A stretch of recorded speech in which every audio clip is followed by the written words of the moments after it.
So here in the UK, we're still in the midst of a heat wave here on the south coast of England, which means I'm taking every opportunity possible to get out on the sea on my paddleboard, and I always feel so cool, so good while I'm up on it, until, that is, I see the photos and the video clips of myself afterwards and recognise the truth. Recently online, I saw someone cite the Dunning-Kruger effect in response to something that Donald Trump has said about himself. In the field of psychology, the Dunning-Kruger effect, it's a cognitive bias in which people of low ability have illusory superiority and mistakenly assess their cognitive ability as being greater than it is. And the cognitive bias of illusory superiority comes from the inability of low ability people to recognize that lack of ability. So let me explain that in simpler terms here today and why I think it's so important within the field of hypnotherapy. When I'm teaching the weight reduction module on my hypnotherapy practitioner diploma course, I often make reference to a family who were dubbed Britain's fattest family by the tabloid press and who appeared in their own TV show that was hosted by Lorraine Kelly here in the UK a few years ago. As this family struggled and toiled to lose weight, they were and still are the Chawner family. And the reason I cite them in my class is because during the show they demonstrated in this really exaggerated manner which made it really easy to spot and the number of ways in which mindset affects performance and outcomes when it comes to weight reduction. I could go on and on about that. That's a video for another day. Today's video is not specifically about that. The reason this family shot to fame is that one of the daughters, Emma Chawner, she went on X Factor back in 2007 and then appeared again in 2009 with her sister Samantha. And both performances, both auditions were cringeworthy, to be honest.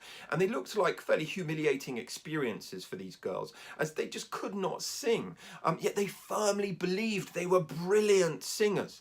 Likewise, the parents encouraged them and also believed that the girls were amazing singers. If you go and Google them and their auditions, you'll see that they're not really very good singers at all, at least not at the time, and would probably benefit from some really useful feedback, some tuition, and to develop their abilities.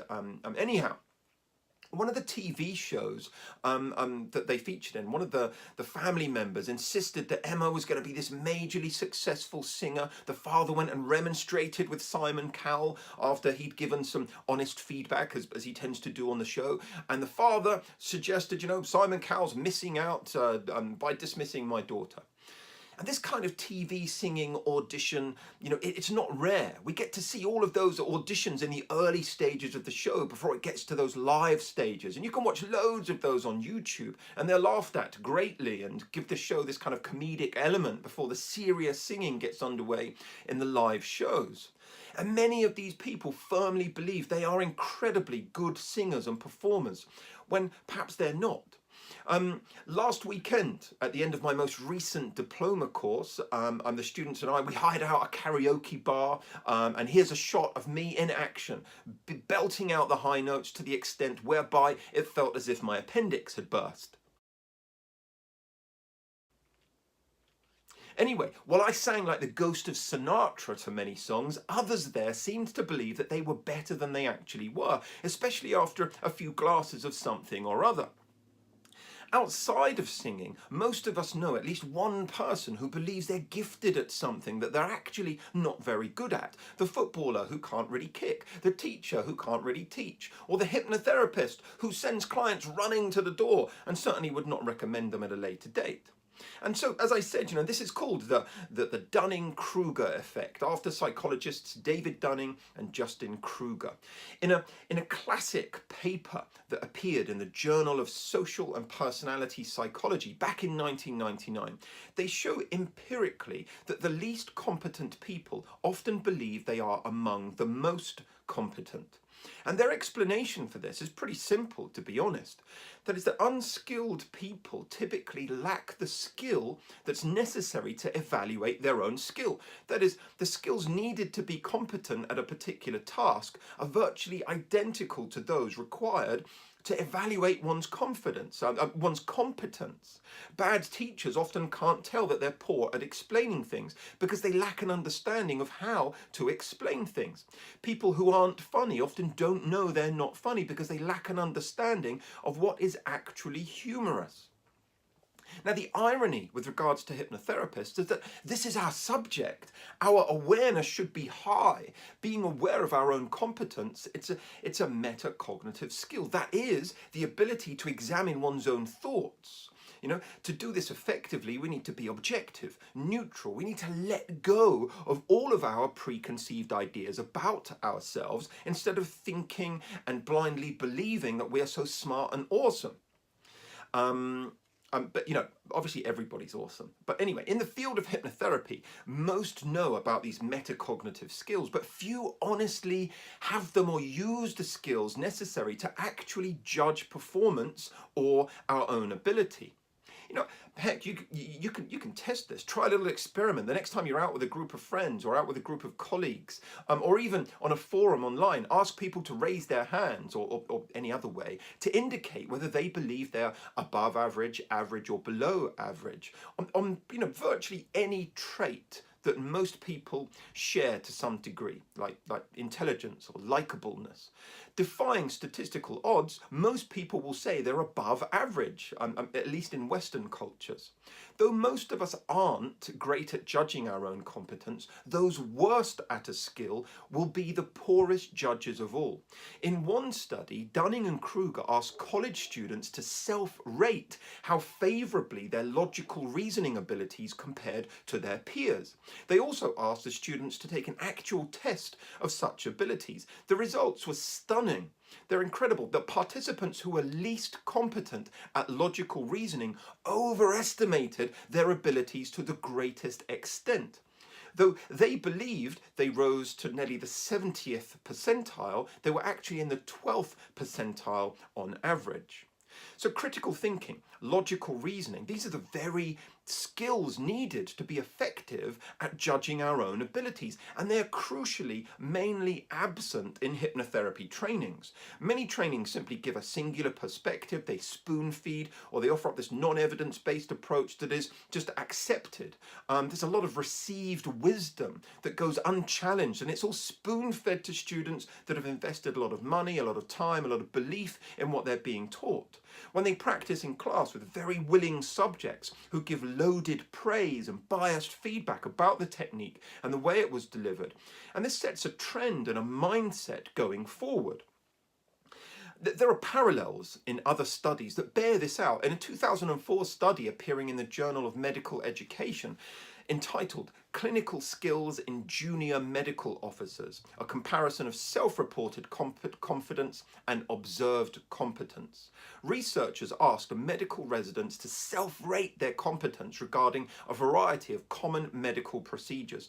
More than 75% of the medical residents believed they were so proficient at most of the procedures that they could teach them to others. And actual experts disagreed. After observing them attempting to perform these procedures, the expert judges generally indicated that fewer than 20% of them met this particular standard.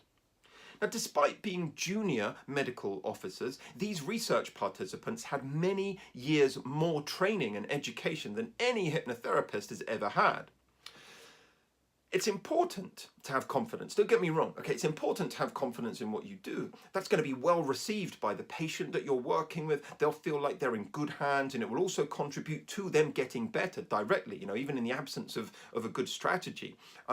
Though too much confidence may just make them too afraid of giving honest feedback to you.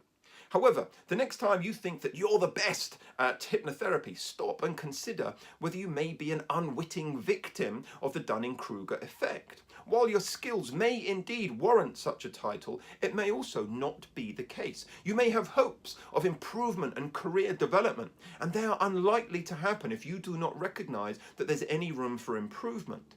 While your latest therapeutic strategy or creation or technique or idea may indeed eventually lead to a Nobel Prize for psychology, it may also be nonsensical.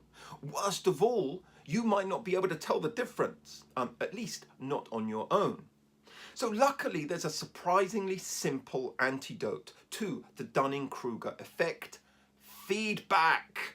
One of the best ways of knowing whether or not we're performing well is to seek feedback from trusted people who are widely acknowledged to be high performers. And you can do this at practice groups where there is structured, objective feedback systems in place, or within supervision sessions. You are having supervision, right? I'm amazed at how many hypnotherapists who claim to be professional are not actually undergoing regular supervision. Or you can ensure that you use effective feedback processes directly with your clients, with your patients, where they're encouraged not just to please you or say what you want to hear, but to give absolute honesty that you can use to develop what you do and how you do it. Now, your initial training, your hypnotherapy training, should have included systematic processes for reflective practice for you to engage in. Yet if you suffer from the Dunning-Kruger effect, you may not conduct reflective practice honestly or in the way it's intended. However, reflective practice, it's essential to being effective, and again, so few hypnotherapists actually engage in it. At least when I gauge numbers from audiences at events and conferences and CPD trainings that I run, very few ever report that they do so. So effective feedback is key, but being able to actually, and being open to actually hearing what the feedback states about you is just as key. You must fight the natural tendency to become defensive. You might want to watch my previous video on that topic, in fact. All of us have felt defensive at times, but it is perhaps only through constructive, well-meant criticism that we can come to realize our flaws and grow as hypnotherapists as well as human beings.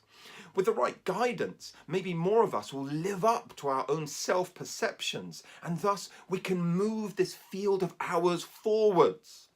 Please. That's it today. Dunning-Kruger effect.